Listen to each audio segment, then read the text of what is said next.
வணக்கம் ரேபிடோ கேப்டன். தமிழ்நாட்டில் bike taxi ஓட்டலாமா, அதே மாதிரி பைக் டாக்ஸி ஓட்டுறவங்க மேலே போலீஸ்காரங்க கேஸ் போடுறாங்களா அப்படின்னு சொல்லிட்டு எல்லாருக்கும் ஒரு பெரிய பயம் இருக்குது. அந்த பயத்துக்கெல்லாம் பார்த்திங்கன்னா நமக்கு ஒரு விடை கிடச்சிருக்கு.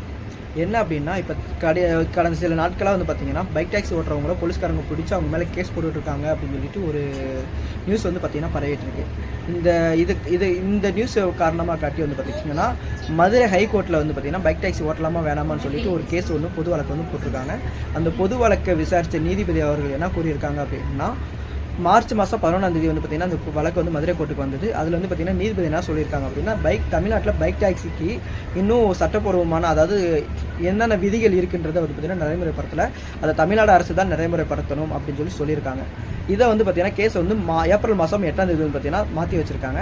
அந்த கேஸ் மாற்றி வச்சுருக்கிறவர்களும் நம்ம ரேபிடோ பார்த்திங்கன்னா ஓட்டிக்கலாம். நம்ம ரேபிடோ பார்த்திங்கன்னா அதில் ஓட்டிக்கலாம்.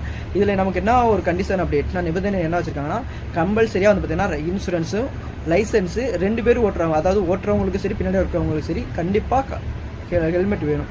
ஹெல்மெட் இல்லாமல் ஓட்டுனீங்க அப்படின்னா மினிமம் 1000 ரூபாயிலேருந்து 10,000 வரலும் ஃபைன் போடுவோம் அப்படின்னு சொல்லியிருக்காங்க. ஏப்ரல் மாதம் 8ஆம் தேதி வரப்போகிற கேஸுக்கு அது என்ன ரிசல்ட் வரப்போகுதுன்றதை நீங்கள் தெரிஞ்சுக்கணும் அப்படின்னா நம்ம சேனலை சப்ஸ்கிரைப் பண்ணிக்கோங்க. இந்த வீடியோ உங்களுக்கு பயனுள்ளதாக இருக்குது அப்படின்னு நினச்சிங்கன்னா நம்ம வீடியோவை லைக் பண்ணிக்கோங்க. உங்களுக்கு வேறு ஏதாவது டவுட் இருக்குது அப்படின்னா நம்ம கமெண்ட் பண்ணிக்கோங்க. கீழே வாட்ஸ்அப் குரூப் லிங்க் இருக்குது, ஜாயின் பண்ணிக்கோங்க. தேங்க்யூ ஃபார் வாட்சிங்.